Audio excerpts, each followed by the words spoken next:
Physics is an experimental science, and while performing experiments, we need to measure some stuff.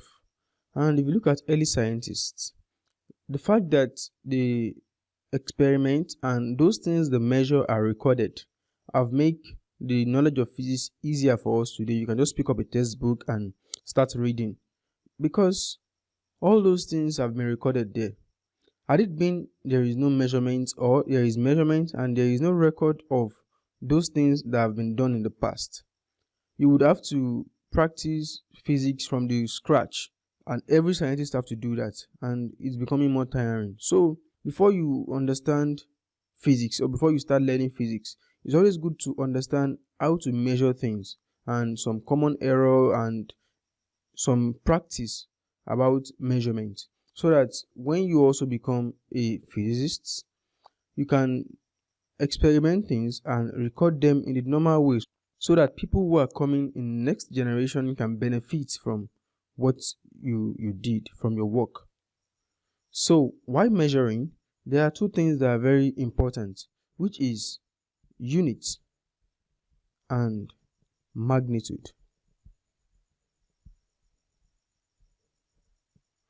This unit is something you have designed to stand as one of that thing, something you have measured and that you use as a standard, that okay, let this thing be one, and every other thing you want to measure will be a magnitude of this unit.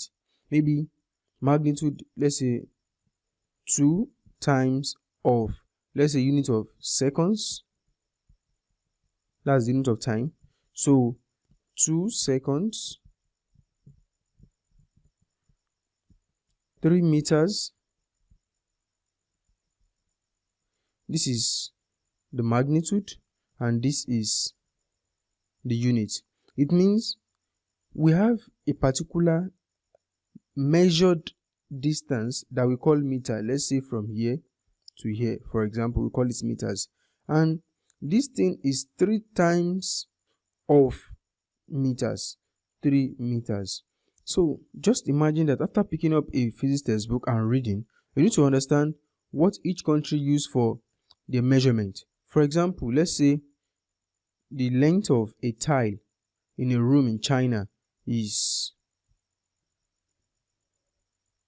let's call this X, and in America, let's call it Y, and in Nigeria, let's call it Z.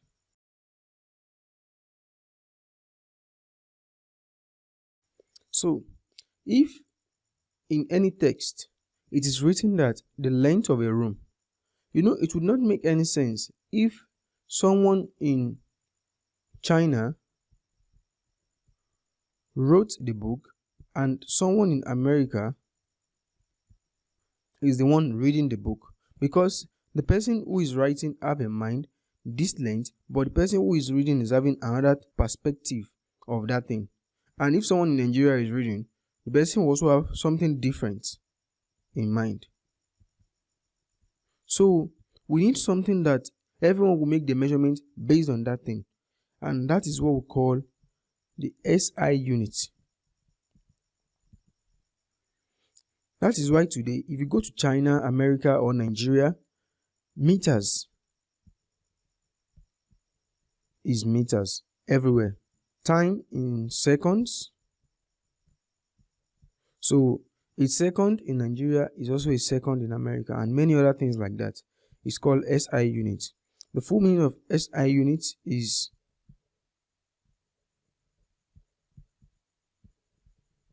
System International. So System and International. It's as simple as that. And after measurement, there are some times that you are going to have some things that are either very small or very big compared to the unit. For example, let's say you have 1,000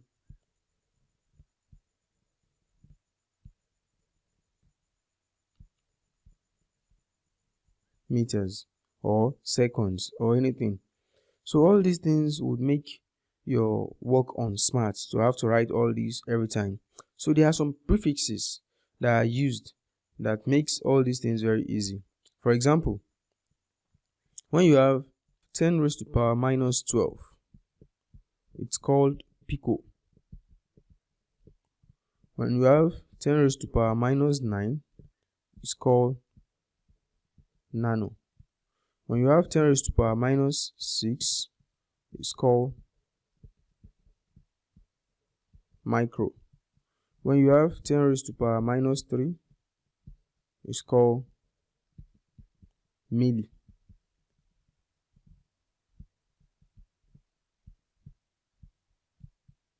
When you have 10 raised to power minus 2, it's called centi.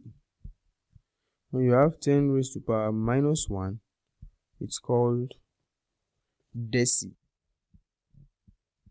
All these ones are smaller than the actual unit. For example, if it is seconds, if you have picoseconds, nanoseconds, is smaller than the actual unit.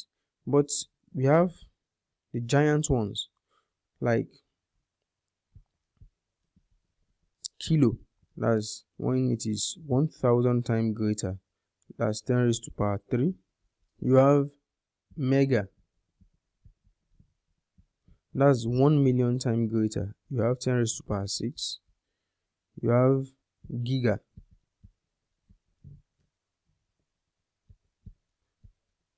One billion times greater. It's 10 raised to power 9. And you have tera.